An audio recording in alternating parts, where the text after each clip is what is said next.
Je m'appelle Raphaël Garner, je suis ébéniste à la Neuville-Chandoiselle.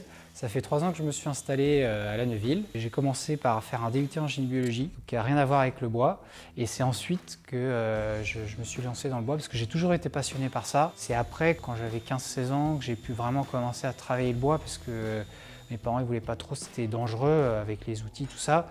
Et c'est quand j'ai commencé à avoir un peu plus d'autonomie que j'ai pu acheter mes premières machines. Et puis j'ai travaillé chez mes parents, j'ai un petit atelier. C'était vraiment en autodidacte. J'ai regardé beaucoup de vidéos sur internet et puis en travaillant tout seul dans mon atelier, j'ai pu faire plein de choses. J'ai rencontré Francis Romont qui était l'ébéniste qui travaillait autrefois ici. Dans sa famille, ça fait 4 générations qui travaillent le bois et qui sont ébénistes. Lui, il était sculpteur sur bois et son frère faisait toute la partie menuiserie, faisait des assemblages. Il m'a permis de répondre à beaucoup de questions que j'avais, d'exploser dans ma création. C'est très sympa comme métier parce que c'est toujours quelque chose de différent. J'adore ce que je fais. Je vais tous les jours dans mon atelier en étant content de pouvoir faire ce que je fais.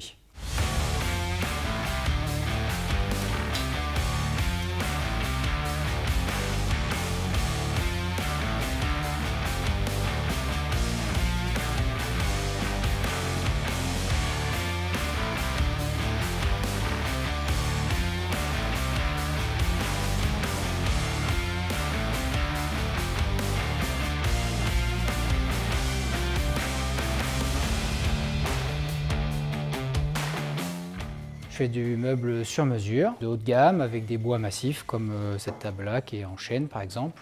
Et c'est vraiment à la demande de chaque client, donc c'est vraiment à chaque fois quelque chose d'unique. Aussi de la restauration. Avec les machines, ça me fait un gain de temps énorme. Les premières chaises par exemple que j'avais faites dans mon ancien atelier, je mettais une centaine d'heures à les faire. Maintenant ici, je mets à peine 30 heures. C'est une matière qui est vivante, donc c'est jamais la même chose par rapport à du métal ou de la terre. Il y a quelqu'un qui plante une pancarte et qu'il y a un clou, il va pousser autour, et puis même 100 ans après, le clou il reste dedans en fait.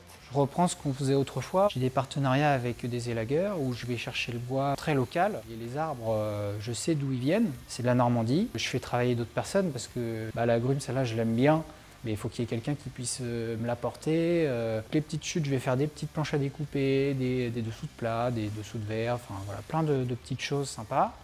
Et ensuite, tout ce qui est copeaux et vraiment les tout petits morceaux que je ne peux pas utiliser, je vais soit me chauffer avec en hiver, ou pour les copeaux, je vais les vendre en sac pour des personnes qui font par exemple du jardinage, du paillage, ou des personnes qui ont des toilettes sèches. Il n'y a pas vraiment de déchets, tout est utilisé.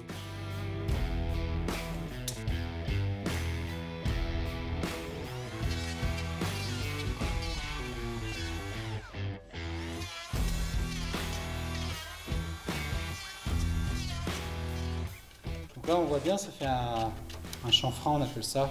Et ça permet d'avoir quelque chose de fin, qui est joli. Puis ça fait perdre du poids à la pièce, donc elle devient plus légère.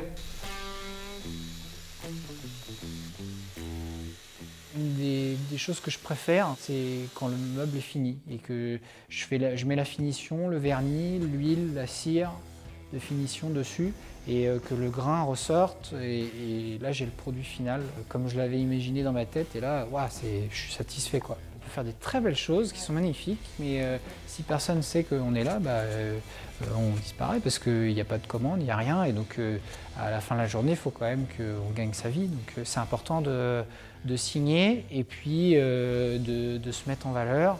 C'est un métier qui prend du temps. Quand je suis en train de faire quelque chose, justement, je ne regarde pas ma montre, il est 17 h, il faut que j'y aille.